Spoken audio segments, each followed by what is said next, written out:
Thinkable. He bet that he would make her fall in love and marry him in less than 6 months.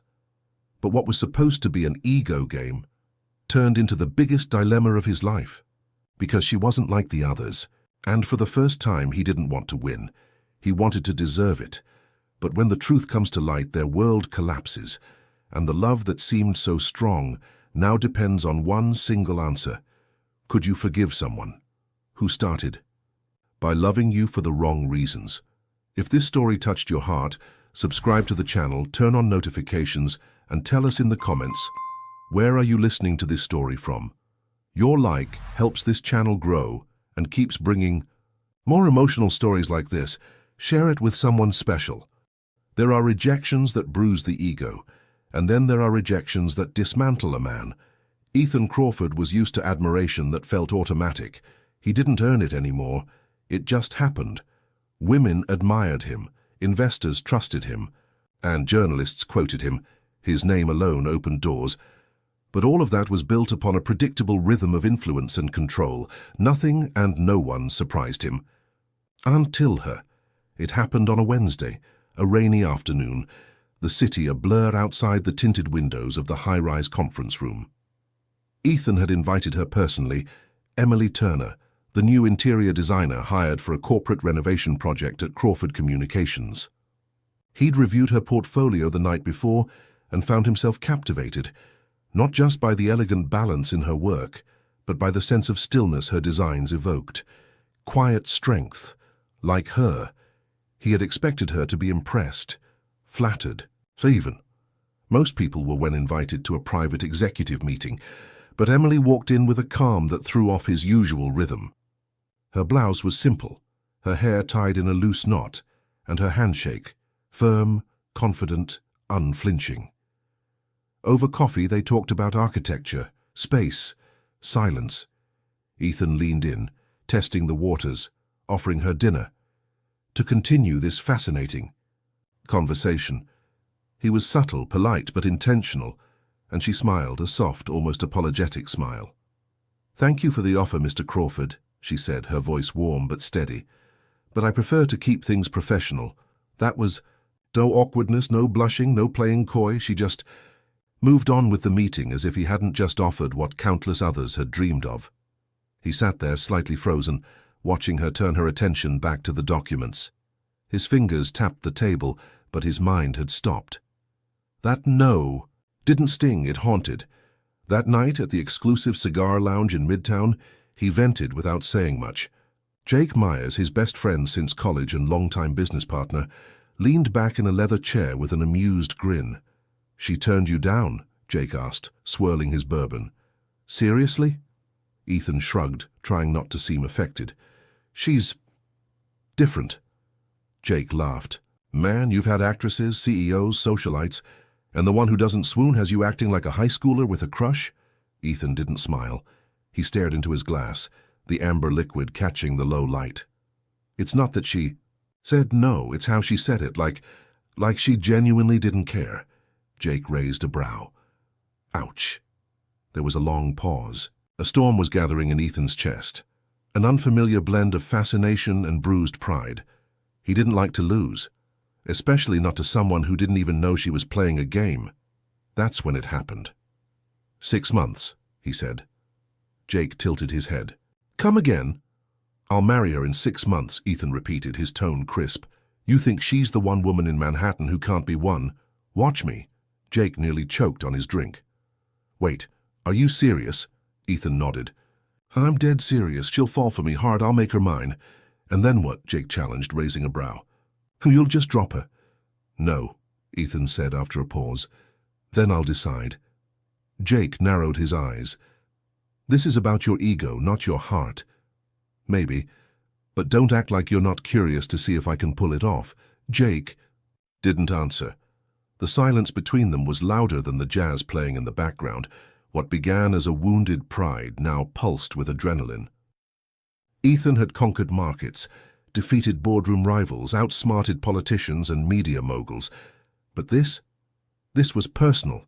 He wasn't chasing Emily because she was beautiful, though she was.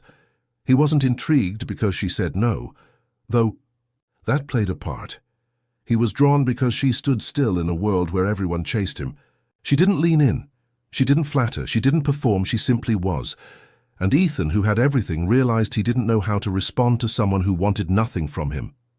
But he would learn. Over the next few days, he began researching, quietly, respectfully, not through a team of assistants like usual, but personally. He read her past interviews, browsed her designs, even visited a gallery that had once featured her creative sketches. He didn't just want to win her, he wanted to understand her. His plan began to form. He would offer her a project so meaningful, she couldn't refuse: the complete redesign of his estate in the Hamptons. A blank canvas with no budget cap. He would give her the space to shine professionally.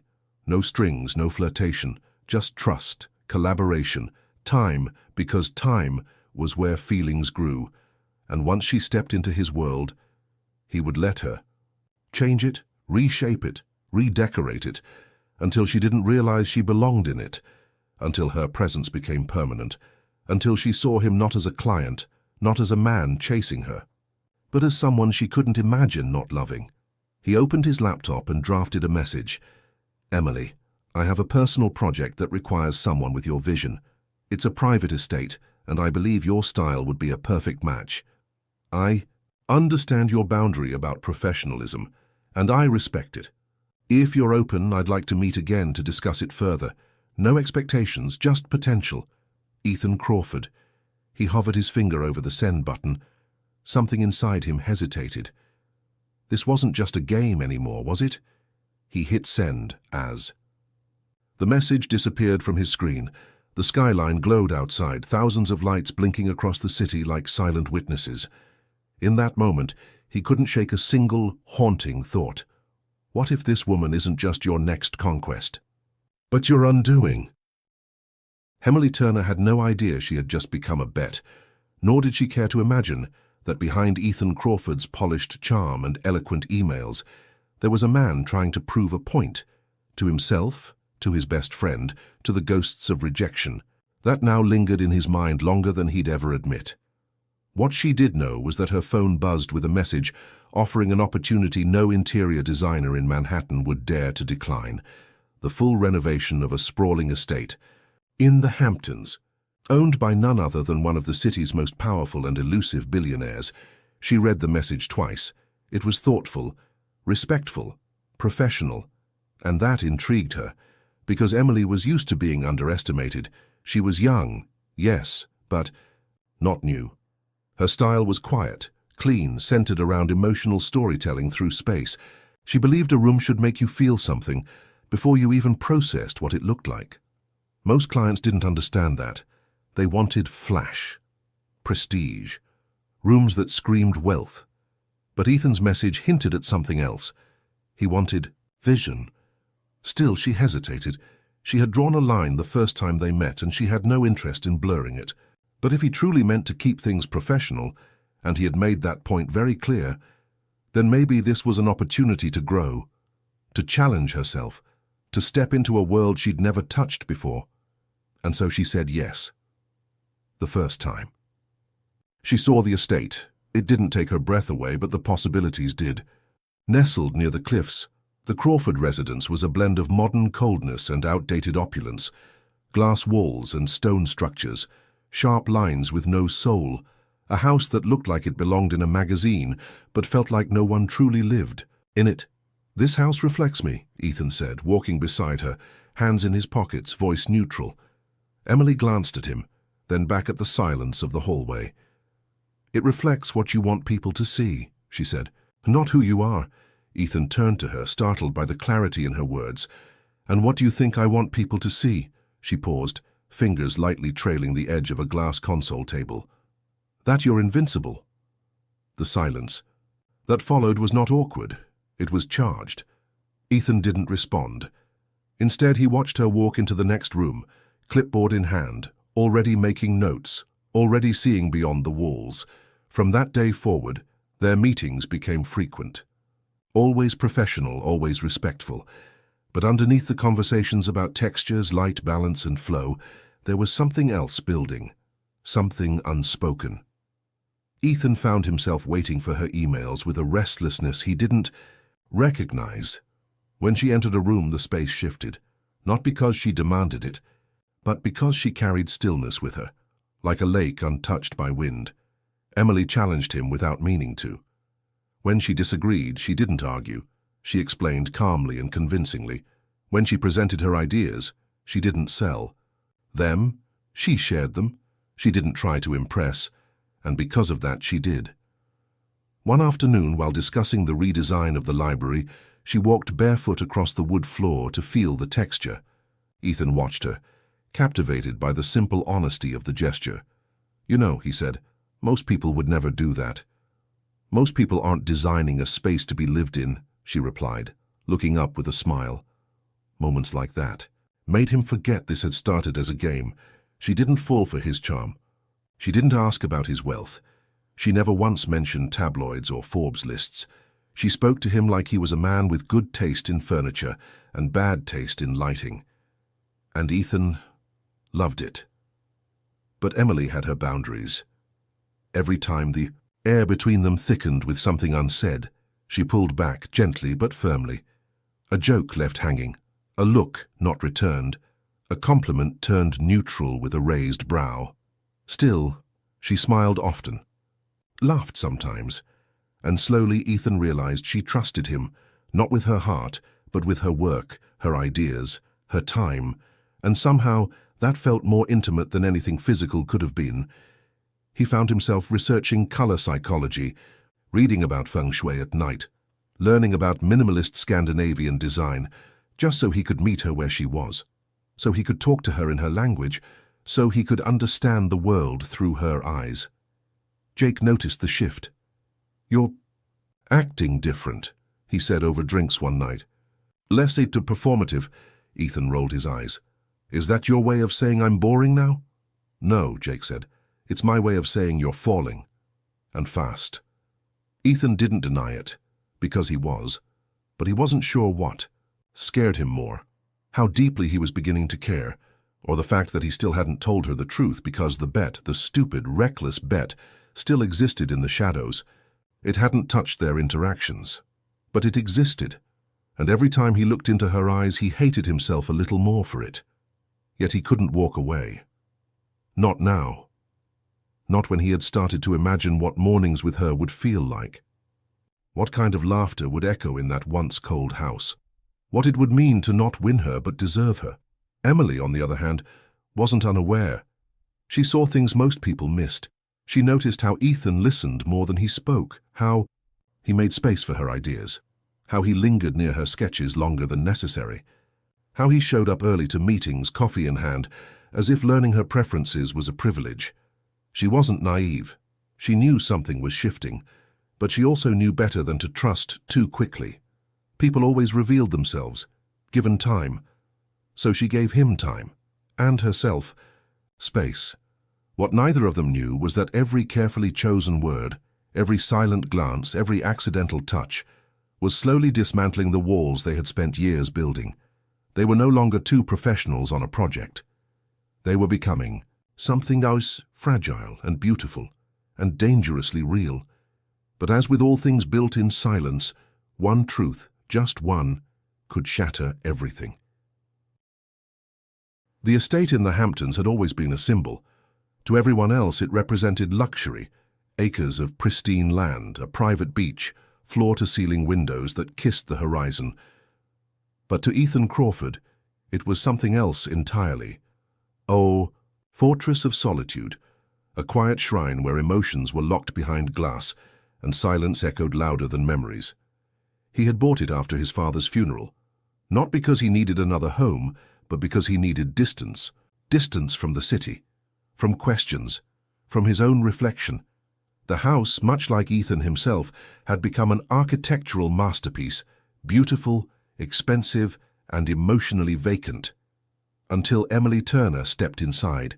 She walked through each room like she was listening to the walls, placing her palm lightly on the cold surfaces, tracing edges as if mapping where warmth had once lived, or where it could someday return.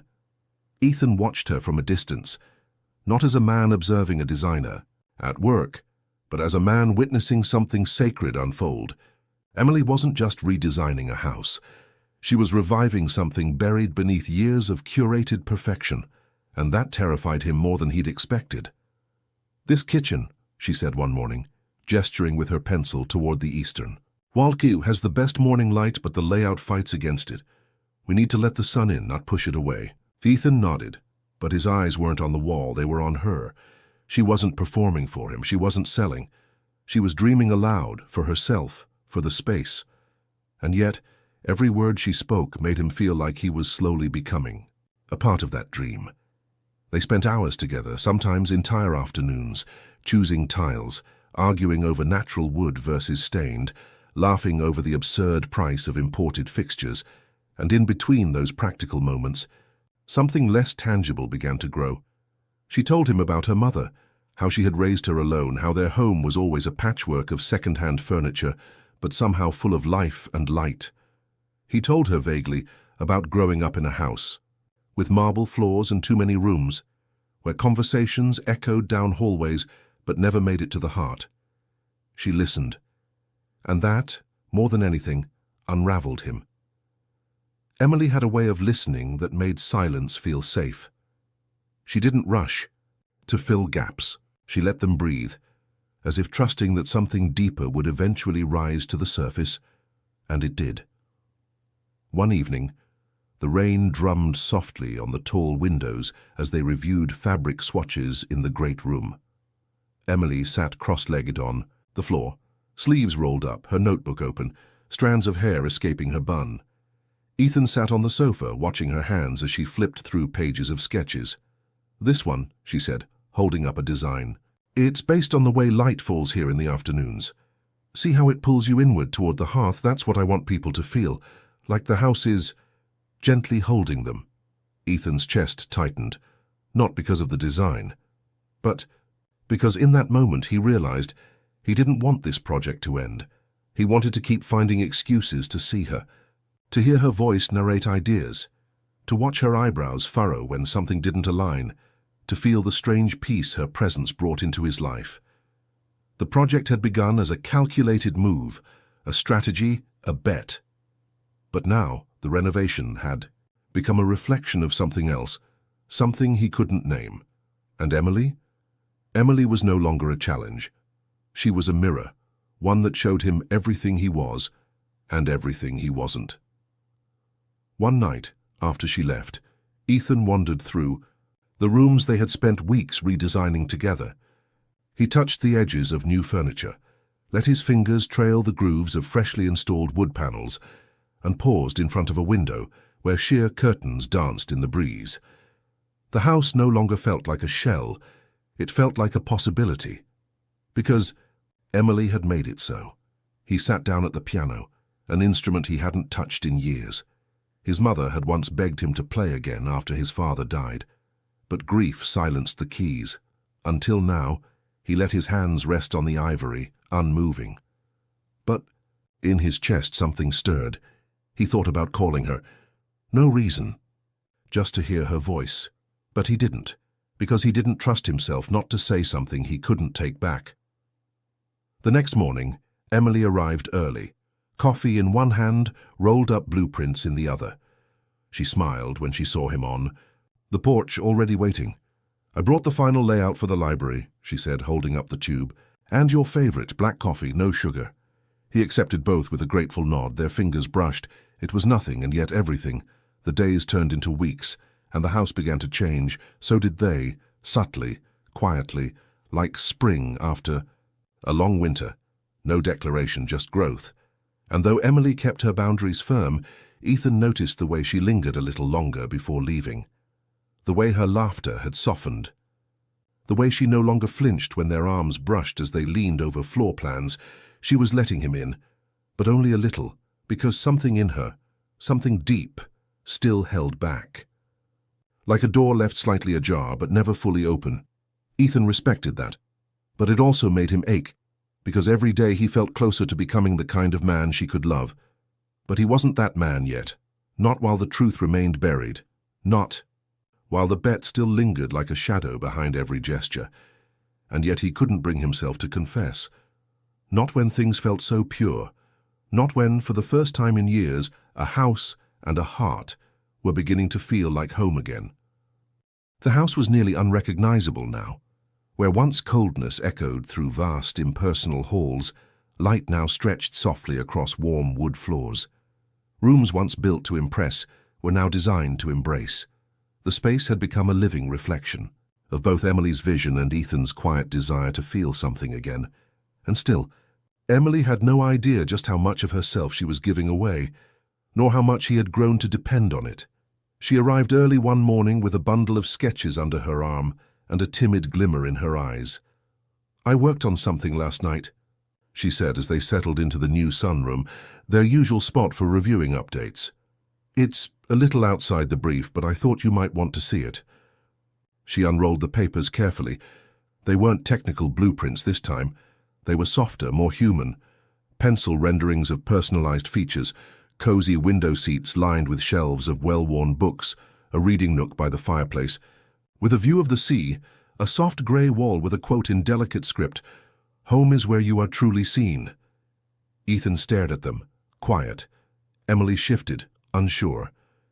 "It's not for the public, just something I imagined for the inner rooms. Something that makes the space feel like yours." She paused, watching his expression carefully. But Ethan wasn't seeing the drawings anymore. He was seeing the logo printed on one of the pages she had sketched on, barely visible in the bottom corner, a competitor's letterhead. One of the only firms powerful enough to rival his in the industry. He went still. The air in the room changed. "What's this?" he asked, voice low. Emily blinked. "What do you mean?" "This," he said again, lifting the page between his fingers. "This logo, this company, why are you using their stationery?" Emily frowned, confused. "Oh, that's just scrap paper. I reused some old materials I had from a workshop years ago. I wasn't thinking—" "Were you ever affiliated with—" "Them?" he interrupted.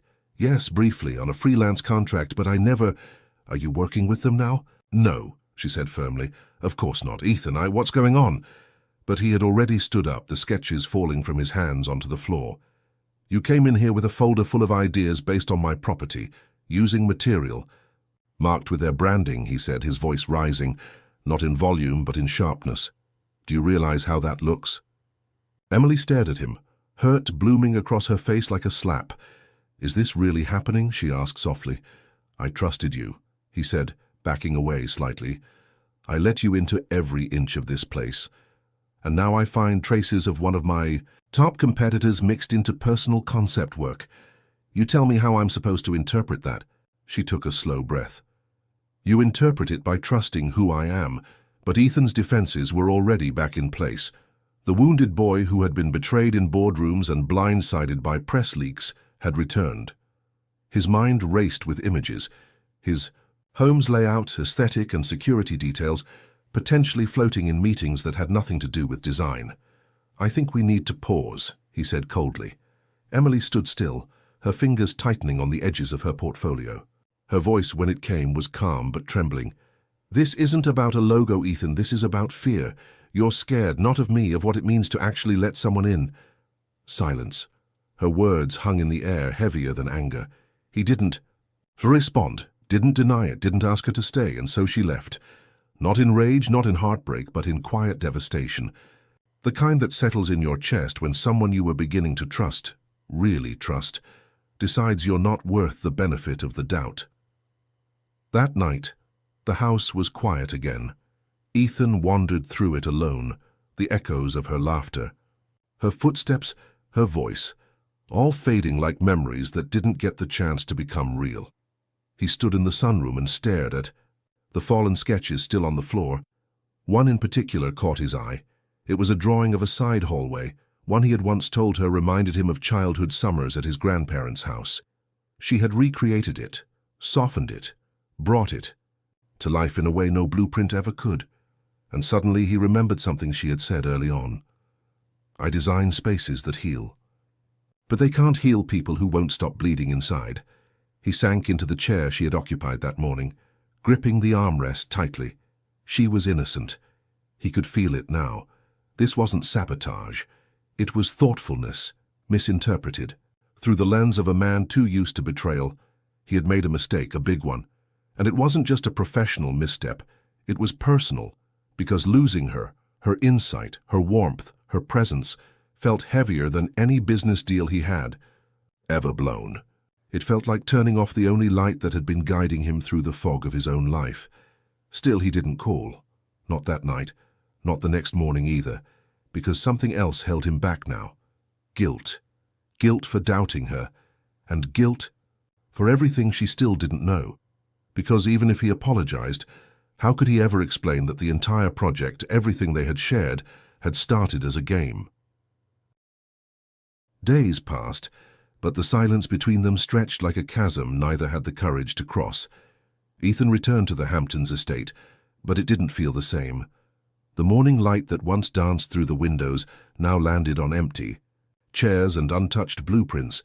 Her mug still sat on the edge of the kitchen counter, a soft cream ceramic one with a barely visible crack near the handle. She had brought it from home. "It makes me feel grounded," she had once said. Now it made him feel haunted. He tried to dive back into work, burying himself in meetings and mergers, but nothing could silence the echo of her last words. "You interpret it by trusting who I am." But trust had never been his strong suit. He had learned the hard way that even the most charming smiles could hide knives behind their backs. And yet, something about this, about her, felt different. Felt off, but not in the way that warned of betrayal. Off in the way that told him he had gotten it wrong, and that was a thought he couldn't let go of. So on a restless Wednesday evening, with guilt growing heavier than the walls of the mansion around him, Ethan made a call. "Jake," he said, pacing near the fireplace. "I need someone discreet, a private investigator now." Jake didn't ask why. An hour later, Ethan sat across from a man named Harold Klein, ex-military, clean-cut, quiet. The kind of man who understood that not every investigation was about deception. Sometimes it was about clarity. "I need to know everything about Emily Turner," Ethan said, folding his hands together. "Where she's been, who she's worked with, especially that firm, Gregory and Cross. I want to know if she's connected to them in any ongoing capacity." Harold simply nodded. "You want it clean and fast?" Ethan exhaled. "I want the truth." The next 24 hours crawled. Ethan barely slept. He walked the estate like a ghost, wandering from room to room as if retracing every step they had taken together. The library she redesigned, the hallway she softened, the sunroom that now felt cold without her presence. He ran his hand across. The new paneling in the master bedroom, the one she had insisted be textured, so the space feels alive even when it's quiet. Now it was quiet, and it didn't feel alive at all. The call came at noon the next day. Harold didn't mince words. "She's clean." Ethan's heart thudded. "Go on," he said. "She worked for Gregory and Cross 4 years ago. Freelance, low level. Nothing close to executive design or intel. They dropped her after 6 months due to budget cuts. She hasn't had any contact with them since. The paper you saw. She uses scrap from old portfolios for rough sketches. I even found similar designs in her college notebooks." Ethan sat down. Hard. Harold continued. "And there's something else." He hesitated. "What?" "I tracked her activity the day before she brought you that folder. She had spent the night at her apartment designing something personal for you." Ethan frowned. "Personal?" "She called it a gift. A gift, a present, an offering of trust, of vulnerability, delivered in the form of sketches meant to make his house feel like a home, and he had thrown it back in her face like it was poison." "She wasn't spying," Harold said. "She was creating for you." Ethan swallowed hard, the lump in his throat growing. He had been so afraid of being used that he had become the user. He had reduced a woman of integrity and artistry to a suspect. And now he had to live with that. Harold cleared his throat. "One more thing. I found a voice memo on her design tablet." Ethan froze. "You accessed her tablet?" "She didn't password lock it. It was on the cloud backup. I didn't listen beyond the first seconds. It's addressed to you." There was a pause. "Would you like me to send it?" Ethan nodded, unable to speak. An hour later, he sat in his study, alone, the sun beginning to set behind the tall windows. His finger hovered over the play button on his phone. And then he tapped. Emily's voice filled the room. "Hi, Ethan. I don't even know if I'll ever show you this, but I guess I needed to say it, even if just for myself. Working on your house has been more than a job. It's been healing. I know you don't talk much about your past, and I haven't asked, but I see the way you walk through that space, like it carries weight, so I've been designing it to feel lighter. I don't know if it's working, but you've been lighter too, at least I thought you were. I guess I just wanted you to know that, whatever this is, it mattered to me, even if we never talk about it." The recording ended. Ethan sat in stunned silence. No anger. No accusation. No self-defense, just honesty. Just her heart speaking to his when he didn't deserve it. And now she was gone. He leaned forward, elbows on his knees, hands gripping his hair as the weight of his mistake pressed against his chest. Like a boulder, she had been designing a future, and he had accused her of plotting betrayal. He didn't know what hurt more, the shame, or the realization that he might have just lost the one person who had ever seen beyond the armor. But more than anything, he couldn't stop hearing her voice say, "Whatever this is, it mattered to me." And for the first time in years, Ethan, Crawford felt small, human, breakable. He stood and walked toward the window, the ocean waves crashing softly beyond the cliffs. The sun dipped lower, casting long shadows across the property she had once called a place with potential to feel like home. Now it just felt hollow again. But he wasn't ready to give up. Not yet. He picked up his phone, paused, and stared at her. Name, one touch, and he could call her. But how do you apologize for not seeing someone who saw you first? Ethan Crawford had closed more deals than he could count. Multi-million-dollar acquisitions, international expansions, strategic mergers. He'd sealed them all with calm precision and surgical confidence. But never in his life had his hands trembled the way they did now, holding a small velvet box he had no idea how to present. Because this wasn't business. This was his heart, raw, unpolished, and completely out of its depth. It had been a week since the truth came crashing down, like a tidal wave. Emily's innocence, her voice message, the sketches that were never meant to be seen as threats. Since then, Ethan had tried to reach her, texts unread, calls unanswered, silence like a punishment he knew he deserved. Jake had been the first to call him out. "You're not just sorry," Jake said over a drink in the city. "You're in love, and you know it." Ethan didn't deny it, because love wasn't a sudden thunderclap. It was the quiet ache in the mornings when he reached for coffee and remembered how she always added cinnamon to hers. It was the way he kept hearing her voice in the empty rooms. She helped him transform. It was the way he replayed that voice memo every night before bed, like a prayer he didn't know he still believed in. But love, he knew, was not enough if it wasn't met with truth. He had to do something that terrified him more than losing a deal. He had to earn her trust back, and for Ethan Crawford, that meant doing something no one would expect. Proposing, not to impress, not to win, but to surrender, to show her that he wasn't playing games anymore and never should have started. But first, he needed to see her. Through one of her colleagues, he found out she was working on a temporary design project for a community center in Brooklyn. Humble, heartfelt, of course. He showed up unannounced, dressed in a quiet navy sweater and jeans, carrying no grandeur. Just his truth. She didn't notice him at first. She was kneeling beside a volunteer arranging paint samples along a faded wall. Her hair was loose, falling in soft waves past her shoulders. There was a different light in her now, one that wasn't his to claim. When she finally looked up and saw him, she froze. No words, no expression, just a long, unreadable silence. "Can we talk?" he asked softly. She stood, brushing dust off her hands, her posture guarded but calm. "I don't know what else there is to say, Ethan." "I do," he said, voice steady but low. "But not here." She hesitated, then nodded.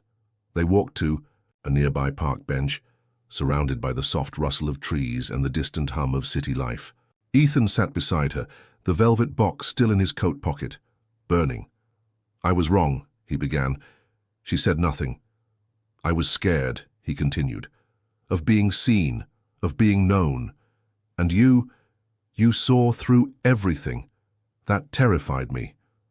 Still. Silence? I had someone look into you, he confessed, because I didn't trust what I couldn't control, and what I felt for you was completely out of my control.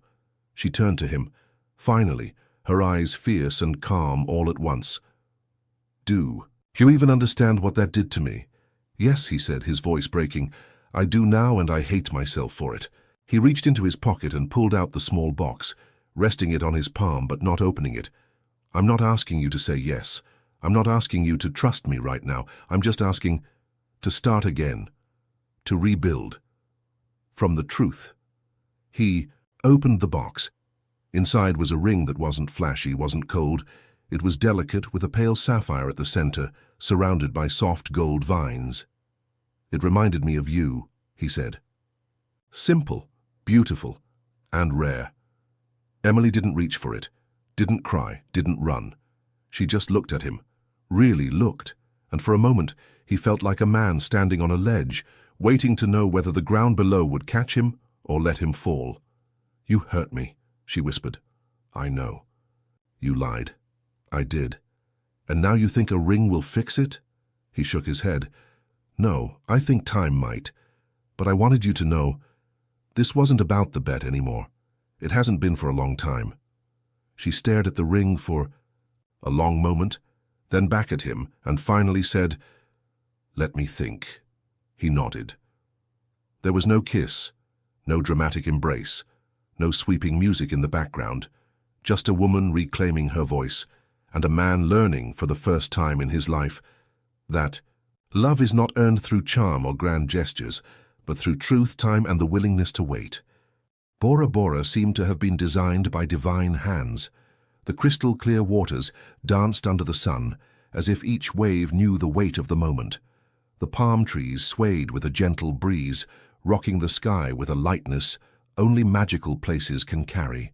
And the bungalow suspended over the sea, isolated from the rest of the world, was the setting Ethan had chosen for a new beginning, for the honeymoon, for trying to turn regret into redemption. Emily accepted the invitation, but not the proposal. Not, yet she had looked at him with calm, mature eyes and said, I accept traveling with you, but I'm still deciding on the rest. And for Ethan, that was already more than he deserved. The private jet landed at dusk, and during the ride to the resort, neither of them spoke much. It was as if they were protecting the silence between them, trying not to break something fragile. That had started to form again, a bond made of hesitation, longing, and unspoken love. The bungalow had it all: luxury, comfort, privacy. But what made it different was her presence there. She entered first, taking off her shoes and letting her feet touch the wooden floor with a soft sigh. Ethan watched how her shoulders relaxed, the way her eyes roamed over the space. She was the same woman who redesigned houses to heal others, and now perhaps she was trying to heal herself. At the first dinner, the food was sophisticated, but the mood was simple. Shy laughter, small memories. Ethan shared stories from his childhood, not the glorious ones, but the forgotten ones. Like the time he fell off his bike and cried in secret because his father had told him men don't cry. Emily listened in silence. She touched his hand for just a second. That was enough. During the outings, diving among the coral, walking, along the white sand, moments of silence by the water, Ethan felt himself falling deeper. But along with the love, guilt grew. Because she still didn't know. She still didn't know that everything had started with a bet. And now, when she looked at him with so much devotion, with a sparkle in her eyes that said, maybe I'll trust again, he felt like a traitor. She dived. He smiled. She slept on the couch beside him. He covered her with a blanket and moved away, afraid to touch her without deserving it. She began to open up. He closed off, afraid of losing everything if he told the truth. And that tore him apart, inside. On the third night, lying on lounge chairs by the sea, Emily broke the silence. You never told me why you chose this place. Ethan looked at the sky. The stars seemed closer here. because it's the farthest from everything I know, and at the same time, it's the only place where I can breathe." She turned her face to him. "And what is it that you want to leave behind?" He hesitated. "Everything I was before you." Emily closed her eyes for a moment, then without warning she moved closer. Slowly, she touched his face with delicate fingers and kissed him, not with desperate passion, but with tenderness, with courage, with hope. And Ethan for a moment allowed himself to forget, allowed himself to feel, allowed himself to love. But when she fell asleep in his arms, in that serene silence, between the sea and the sky, the pain returned. He watched her sleep and thought, "She's not giving herself to who I am. She's giving herself to the man she thinks I've been all along." And that truth, embedded in his conscience, was like a cold stone in his chest. The next day, he prepared breakfast before the sun even rose. When she woke up, she found the table set, fresh flowers, and a simple note. "Today I just want to see you smile." And she smiled, but he didn't, because with every moment of joy he felt like he was stealing from her something she still didn't know she was giving: trust. And trust for someone like Emily was sacred. During a boat ride, she leaned against him naturally, and for the first time he saw the future ahead of him. Children laughing in the background, a house full of windows and books, her sitting in the garden, redesigning the world with the delicacy of someone who believes everything can be transformed. But how could he build this future with a past that hadn't been confessed yet? On the last night of the trip, she wore a light blue dress, flowing, with her hair loose and barefoot. They had dinner by the water, with paper lanterns floating around. She laughed, danced, looked at him as if she were finally saying yes with her eyes, and Ethan almost said everything. Almost. But then the waiter interrupted with the wrong tray. The magic broke for a second, and he lost the courage once more. Back at the bungalow, lying under the starry sky, she took his hand. "Thank you for this trip, Ethan. So you deserved it," he replied. She remained silent for a while, then whispered, "Sometime I wonder if all this is real, or if I'm still creating something that only exists in my head." Ethan swallowed hard. "It's real," he said. "But..." Inside, her question hammered like a sentence. "Is it really?" Because as long as the truth hadn't been said, nothing there would be complete. The moon reflected on the water with a calmness that seemed impossible. The silence of the night in Bora Bora wasn't empty. It was full of unsaid promises, suppressed emotions, hearts still trying to understand what they were experiencing. Emily and Ethan were on the bungalow deck, sitting side by side, their feet swinging above the warm sea. Dinner had been light, the wine gentle. But now there was no food, drink, or words between them. Only the sound of the sea, and all that still hadn't been said. Emily rested her, chin on her knees, hugging her legs, her gaze lost on the horizon. Ethan felt that something in her was about to break, as if she had been holding something for too long, and was finally ready to let it out. "When I was little," she began, her voice low, "my mom used to say we needed to protect what was precious, that not everyone would know how to handle." "How best?" Ethan watched her, not interrupting. She said that because she was betrayed many times, by men who smiled sweetly but lied with the same mouth. She believed one of them, my dad, and he left before I was even born. The confession came naturally, but there was pain in the pauses. Ethan didn't dare touch her. Not yet. "I grew up watching my mom break in silence, always coming home more tired, harder, more closed off. And I promised as a child that I'd never give my heart away the same way, that I would choose the moment and the person." She took a deep breath. "And when I started dating, I realized I couldn't trust easily. I always waited for the moment when the other person would lie. And when that moment came, it confirmed everything I believed." Ethan felt a knot in his throat. Emily turned her face to him. The eyes weren't full of bitterness. They were full of courage. "That's why I've never been with anyone, Ethan. Not truly. I've never let anyone get close enough." There was a deep silence, the kind that changes the gravity of everything around. Ethan thought he hadn't understood her properly, but then she continued with tenderness. I'm a virgin. There was no shame, no hesitation. Just the giving of a truth that had been held for so long, not because of morals, not because of fear, but because I've always waited to feel like it was the right moment, with someone who wouldn't make me doubt, with someone who would be all in with me. Ethan felt small. Before her greatness, she wasn't fragile.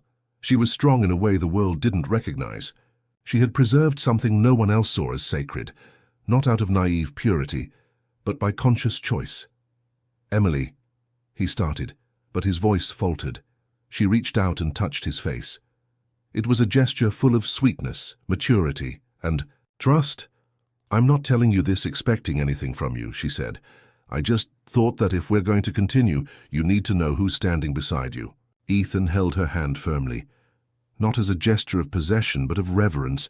You are everything I never imagined existed. She smiled, but her eyes were wet. And you, despite everything, still make me want to believe. He moved, closer slowly, as if asking permission was more important than any impulse. And when their lips met, it wasn't a kiss filled with desire, it was a seal of truth, connection, and respect. Then, lying under the stars, silence returned. But this time, it was a comforting silence. Ethan held her gently, as if she were made of light, and she fit into him as though she had belonged there for a long time. But inside, the conflict still screamed, because now that she had given herself, not physically but emotionally, spiritually, he felt even more unworthy, more dirty for having started it all with a lie. How could he tell her now? How could he ruin what was finally beginning to blossom? How could he hurt someone who had chosen to trust him, even after everything? He heard her breathe, soft, calm, surrendered, and thought, maybe I need to wait for the right moment. Maybe just one more day, maybe tomorrow. But deep down, he already knew. Time doesn't heal what the truth doesn't touch. And while the past remained unrevealed, the paradise they were living in was just a backdrop, not a reality. The morning was born with a strange silence, not the peaceful silence of Bora Bora's nights, but a kind of tense, heavy silence, as if the air knew something was about to change. Ethan woke up first. He watched Emily sleep for a few minutes, her serene face resting on the pillow, the sheet slipping off her bare shoulder. She was at peace, and he in pieces. The previous night had been so intimate, so sacred, that he could barely bear the weight of the secret he still carried. It was no longer just guilt, it was an open wound. With every smile from her, it hurt more. With every touch, he felt more fake. And then the phone rang. He got up slowly, grabbed the phone from the balcony counter, and saw the name on the screen. Jake, he answered quietly. Jake? Jake's voice came serious, straightforward. Ethan, we have a problem. Ethan's heart squeezed. Go ahead. Remember the name Robert, Emily's ex? Ethan was already walking, stepping away from the balcony with silent steps. Yeah, she mentioned him in passing. Mai, he showed up. Showed up how? He called the company headquarters, got your personal contact, and more. He knows about the bet. I have no idea how, but he knows. Ethan went silent. His breath caught. He said exactly this. Maybe Manhattan's darling billionaire wants to hear me out before Emily finds out what kind of man she took to bed. Ethan leaned against the outside wall of the bungalow, eyes closed. What does he want? He said he'll call again, wants to lay all the cards on the table. Ethan, he's ready to blow everything up. The call ended with a warning. Prepare yourself. But how does one prepare for the destruction of something just beginning to be built? Going back to the bedroom and seeing Emily smiling with a coffee cup in her hand felt like a blow. I brought it for you, she said, handing him the cup with affection. He tried to smile back, but he couldn't. She noticed. Is everything okay? He hesitated. Just a problem at the office, nothing serious. He lied. Again. During the day, Ethan could barely focus. The hours felt like an interval between two earthquakes. Emily, on the other hand, was light. She told stories from her teenage years, made plans for when they got back, how she wanted to redecorate her apartment, or take him to meet her mum. With every word she spoke, the weight of what was coming grew. That night, while she was in the shower, Emily's phone vibrated on the table. Ethan, not intending to invade anything, just saw the name on the screen. Robert. His body froze. She came out of the bathroom minutes later, her hair wet and a towel over her shoulders. She picked up the phone, saw the missed notification, and paled. "Do you know anyone named Robert?" he asked, trying to sound casual. She didn't respond immediately. "He's my ex." The silence between them gained weight. A long time ago, I ended things because he was unstable, jealous, controlling. When it ended, he swore he'd still prove I wasn't all I seemed to be, but I never thought he would come back. Ethan felt a bitter taste in his mouth. Did he say anything? She stared at the phone as if afraid to touch it. He sent a message. He just said, "You deserve to know what they're hiding from you." Ethan's heart pounded so hard he thought she might hear it. "Ethan," she continued, looking at him now with confused eyes. "Is there something I should know?" The question was simple, but the answer was anything but. He opened his mouth and then the phone rang again. She answered. In silence, the conversation lasted less than 2 minutes. Ethan didn't hear the other voice, but he saw the effect. Her face grew serious, her shoulders stiffened, and her eyes lost their shine. When she hung up, she stood still for a moment. Then she said, "He knows about you, and about something that happened between you two before me." Ethan stood, feeling the world falter beneath his feet. What exactly did he say? That you didn't start all of this by accident. That there was a bet. The word fell. Like a lightning bolt between them. Emily was pale. But what hurt Ethan the most was realizing that she wasn't screaming nor crying. She was calm. Too calm. "Ethan," she said, her voice wavering, "is this true?" And for the first time he didn't have the strength to lie. He couldn't escape. He couldn't run from her gaze, which now was full of something he'd never seen there before. Disappointment. The night that should have been about love now was about revelations, and everything he had feared the most was right in front of him. The love he had finally earned was hanging by a thread. The silence that settled after the revelation was the kind of silence that couldn't be broken by words. It was the kind of silence that exists between two people when one of them has just had the ground ripped out from under their feet, and the other realizes they don't know how to extend a hand without sinking down with them. Emily didn't scream. She didn't make a scene. But the way she pulled away from him that night, not with anger, but with pain, was worse than any scream. It was like watching a flower slowly wilt under a sun that once warmed it but now burned. She gathered her things in silence. Didn't return to bed. She slept on the balcony, with a light blanket and her eyes open to the sky, which no longer seemed as beautiful as it had the night before. Ethan, on the other hand, remained still for hours. Sitting at the edge of the bed, hands on his head, his soul in ruins, the confession had been inevitable, even though forced. And still, he hated himself for not being the one to tell her. For letting another man drop the bomb that he should have defused with honesty. But now it was too late. She knew, and more than that, she had felt it. Felt that something had been wrong from the start. That there was a mismatch, an imbalance between what he showed and what he hid, and she was right. He got up at dawn, still without the courage to approach her. He saw her sitting, wrapped in the blanket, watching the sea, her hair messy, her face tired, her eyes empty. "Emily." He tried. She didn't respond. He sat a few meters away, respecting the space, even though every cell in his body screamed to touch her, embrace her, kneel and beg for forgiveness. "I should have told you earlier," he said, his voice cracking.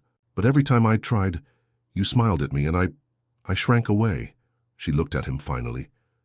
"You had every chance, Ethan. Every single one." "I know." She took a deep breath. "And you chose silence. Chose to let me dive into a feeling that was based on a lie." He couldn't argue because it was true.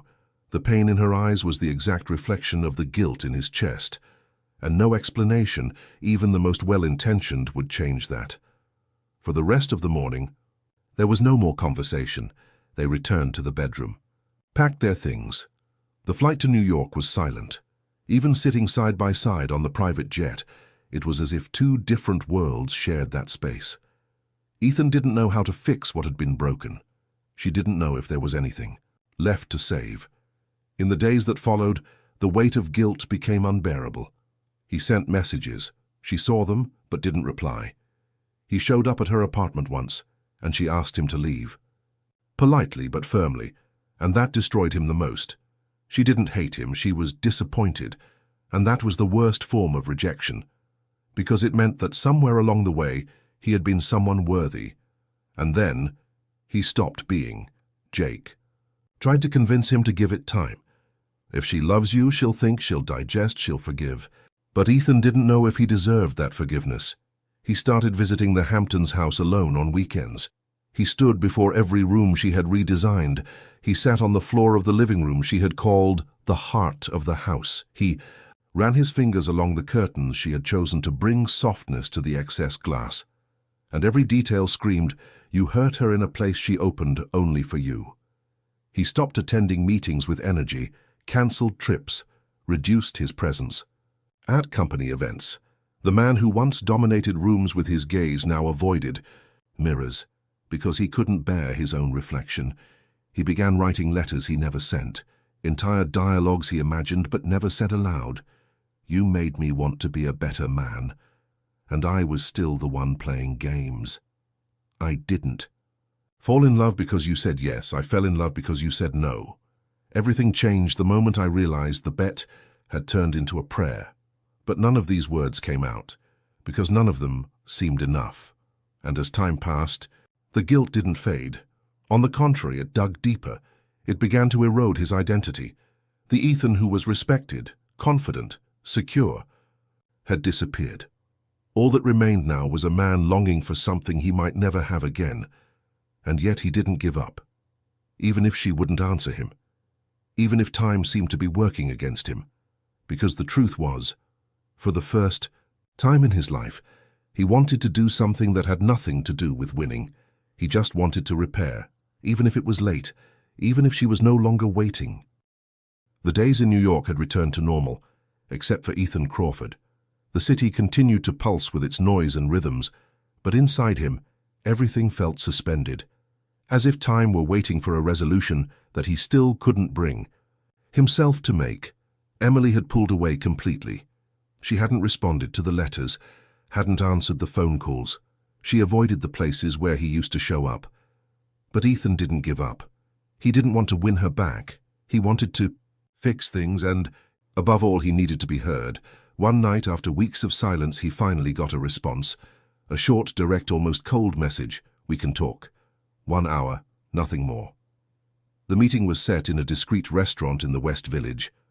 A small place with dim lighting and tables spaced apart. Intimate, just like they had been before the truth came to light. She arrived on time, dressed in black, hair loose, a firm gaze. He stood up, nervous, his heart pounding as if he were about to step onto the stage of a trial, and maybe he really was. "Emily." "Ethan," she replied, sitting down. The conversation began tense, formal. He tried to smile, she didn't return it. Tried to break the ice. She remained serious. But then, in the middle of the second course, he looked into her eyes and gave up on the defenses. "I don't have an excuse," he said. "I only have regret." She crossed her arms. "You used me, Ethan." "I know. You made me believe I was safe. When it all started as a game." He lowered his eyes. "But it didn't end as a game." She took a deep breath, trying to hold back the emotion. "And why didn't you tell me before he did?" "Because I was a coward." Pause long, heavy. She turned her gaze to the water glass. "You saw me whole, and still you deceived me." "No," he said more firmly. "I saw you for the first time in my life, and that's why the guilt almost killed me. Because you were the only one who saw who I was, before I even knew." She blinked slowly, as if holding back tears. "I don't know if I can trust you again. And I don't know if I deserve you to trust me, but I'm here to try."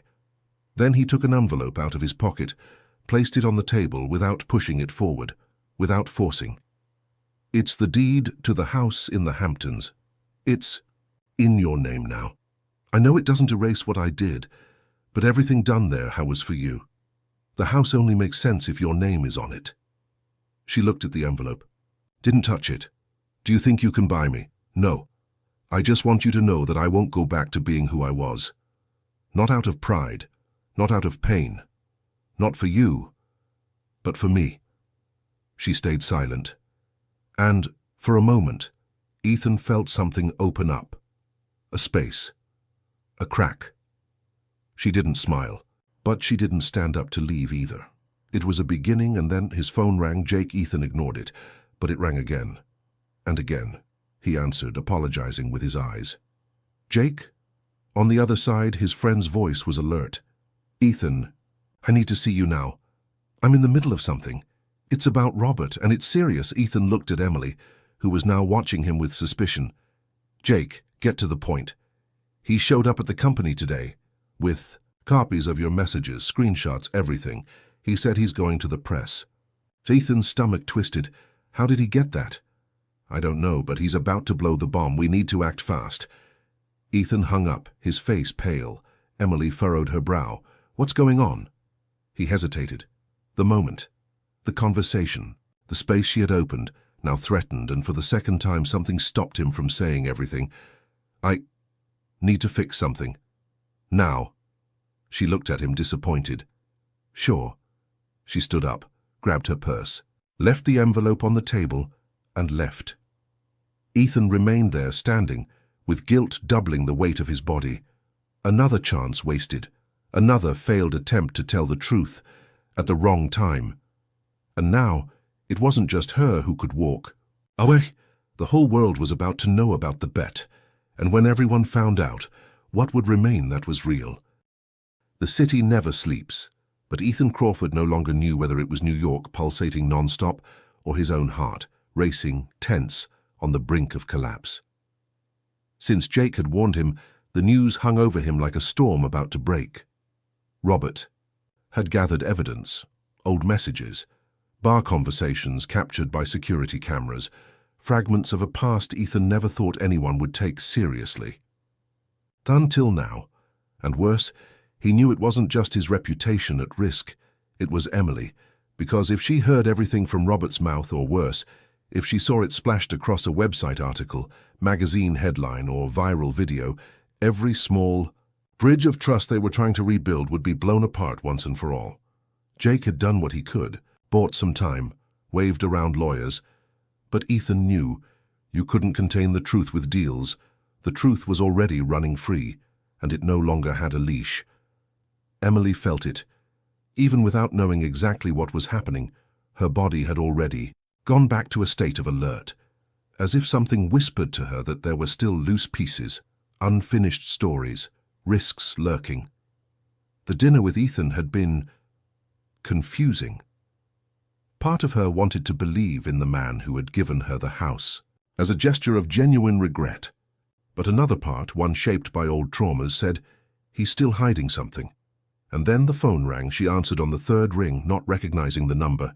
The voice on the other side was low, almost intimate. "Emily, it's Robert." She froze. "Why do you keep doing this?" she asked, cold. "Because you deserve to know he's still lying." She sighed, tired. "Robert, I already know. It all started with a bet. It's been hard enough accepting that. No, you know part of the story, but you don't know that there are journalists with evidence in hand. Do you know what will happen if this leaks? Do you know what they'll say about you, about your career? That everything you've achieved was because of a rich man who wanted to have some fun." Emily felt her blood run cold. "You think I care about that?" "You should, because the world will judge you, not him." She hung up, not out of weakness, but because she needed to think. Because suddenly what had been personal pain was about to turn into a public spectacle, and she didn't want to be part of an emotional circus with an audience. Ethan drove through the nighttime streets like a man fleeing from himself. He no longer knew what his priority was: protect the company, save his image, apologize to Emily, again, for the 1,000th time.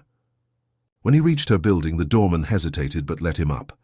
Ethan rang the doorbell once, then again. The sound echoed in his chest like a reminder. Maybe she won't open. Maybe he had lost the right to be received. But then, the door opened. She was there. No makeup, loose t-shirt, tired eyes, but beautiful, always beautiful. "I know," he said before she could speak. "I know he called you, and I know you're about to find out the rest. So, let me tell you. All of it." She crossed her arms, defensive. "Then speak. Robert has proof that the bet existed, that I talked about it before I even knew you properly, that I was convinced I'd make you fall in love and marry me." She blinked slowly, as if each word were a needle. "And?" Ethan took a deep breath, fighting against the shame. "And everything changed when you showed me that you weren't like anyone I'd ever known, that you didn't need me, that you were bigger than all of this. And then I wanted to be better. Not to win, but to deserve you." She didn't say anything. He continued. "And I was wrong. Wrong to hide. Wrong to run. Wrong to let another man tell your story." She looked down at the floor. "So now you want me to forgive you before the world finds out?" "No," he said. "I want you to know before the world. Because you're the only one who matters." Emily felt her eyes burn. Not because of the words, but because finally he was here. Whole. No excuses. And that broke her more than any lie. Hours later, alone, she read the old messages that Jake had managed to keep, from being published for one more day. She saw the phrases Ethan had said in the early weeks, before the connection. Before the guilt, she saw the living proof of the bet, and she also saw in the most recent messages a man who was no longer the same, a transformed man. But was that enough? Could she love a man whose first intention was to manipulate her, even though love in the end was real? And what would she say to the world if the world found out everything tomorrow? Because now it wasn't just about forgiveness. It was about choice, about courage, about identity. Ethan, back in the car, saw the notification flash. Breaking news. Billionaire Ethan Crawford involved in emotional scandal and bet with designer.